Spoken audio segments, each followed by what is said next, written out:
Cheesed it around that corner. Oh, it's you. Was just doing a little light reading over here. But you're back. Well, I mean, I can't necessarily say that that was a somewhat surprise, given the metrics of the previous video, but it seems that there's a good lot of you out there that are somewhat,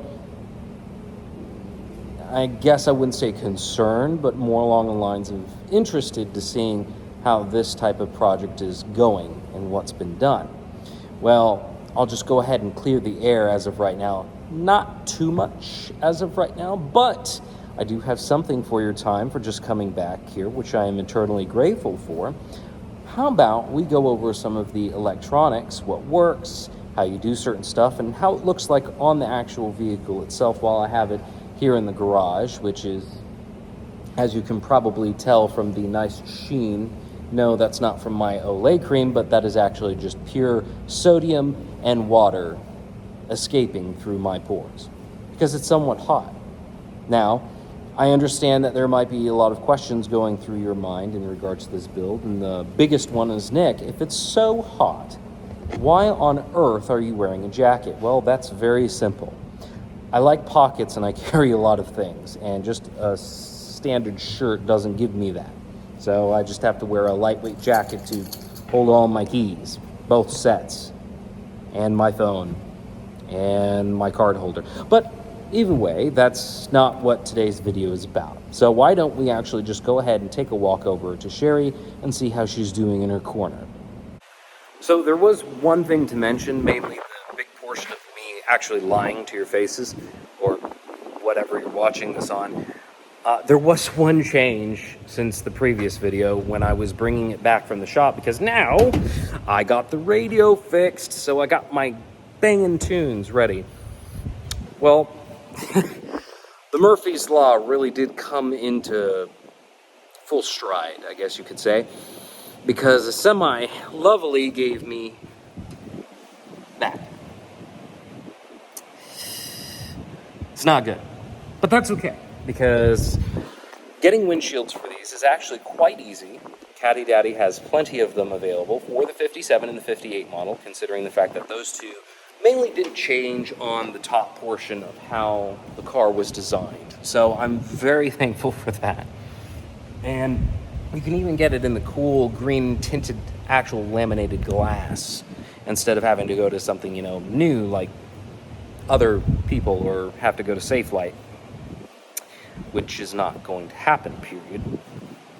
But anyways, back onto the more fun stuff. Just ignore that bit if you don't mind. So, starting off, let's go with the front seat. The first thing that you're going to notice down here on the actual seat is that you are greeted with this little welcoming light. We'll lower that down so you can see the cool little spindle pattern that it has molded on there. These are very easy to get and very easily replaceable, so I'm not going to worry about purchasing one and trying to get that on the books right now, because it is kind of dirty, and I'm thinking about updating these to LEDs. I'm not entirely sure which way I want to go, but we'll figure that out when it comes to turns. Additionally as well, you can actually see that, let's go ahead and look up at the light. This is the premium 8-way selector seat, as you can see right here. Let's get that. So you can go forward, back, up, down, tilt it left or right. I don't want to mess with it because it only does well when someone's actually sitting on it. Don't know why, can't explain it, but that is. Turning to these two switches right here, these actually control the neat little, the little vents. Both of these do not work. But that's okay, because once again, when we get to it, we'll fix it. So let's hop on in. The second thing that you're going to notice turning on is the nice little dash light that you have here in the center console. Now, yes, these lenses can also be easily replaced, depending on whether or not I want to update that LED. Not sure yet. And also a cool thing that I figured out, that online and in eBay, you can actually find kits that turn these bezels for both the tone and the speaker portion to where it clears up the middle side, and it adds a light behind it so that these also illuminate when these are on. Now these are on all the time. Same thing with a neat little lighter portion for, well, both sections, but as you can see, that clip kind of met its end in a tragic accident. That is very difficult to fix, but neat little stuff over here. Not sure why my phone's not updating the autofocus. So when you open up the front doors, that is what you get in terms of lighting. So for the back seat, I'm actually going to do the wide angle lens so you can actually see how much is really back there. So opening up, you actually find that instead of illuminating the front seats and the back seats, the main viewing hall, as I like to call it, lights tend to light up over here and here. Now, the first question that comes to mind is like, Nick, that's kind of strange. Why is it zigzag? The front is illuminated over here and the back's illuminated back there. Well, thank you for asking. Mainly because the bulbs have failed. That one's actually down on the floor, unfortunately, in an opposite slot. Of course, you can activate them as the passenger just by flipping any of these two switches that you have on either side. Look at all this room, so nice. And it illuminates, even just with those two, very, very well in the back here. In fact, once again, thinking about doing some LEDs inside this. But when I say LEDs, I'm not gonna get the cool temperature looking ones. I actually wanna get ones that are kind of this nice sepia type of color, a little bit more warm. That way you do have that old classic timey feel. In the back, another ashtray, as everyone should. A grand total of 3, and some little packing portions in the back here if you want to put like some magazines or whatnot. For our eagle-eyed viewers, yes, those are 1959 Cadillac mats. No, I did not purchase them specifically as that. They came with the car. The ones in the front, though, if I can zoom in here, enhance, are the 58s. Once again, that's not what we're looking for. Now, let's look at the exterior lighting. So back in the front seat again, the lighting controls are located here on this nice little spindle with its applicable bezel right there to control your lights. Pull out once to activate the flood lamps on applicable models only. And then one more time to activate the full beams. Now, on the cluster, you probably can't see it here because it is quite illuminated. This is entirely illuminated, and you can see a lot of it right over here. But one thing to look out for is that red little menace right there. That is your high beams indicator, which you can turn off by turning off your high beams. Click, and whoosh, it's gone, it's disappeared. Now, additionally, this is also supposed to illuminate as well, but guess what? It doesn't, because that's just how it rolls. This thankfully does illuminate so I can see my gas and whatnot, but the important is mainly just the temperature icon over there, which, once again, does not work. Push it in 2 times, 1, 2, and then you are finished. Now let's see how that looks on the outside.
It's over.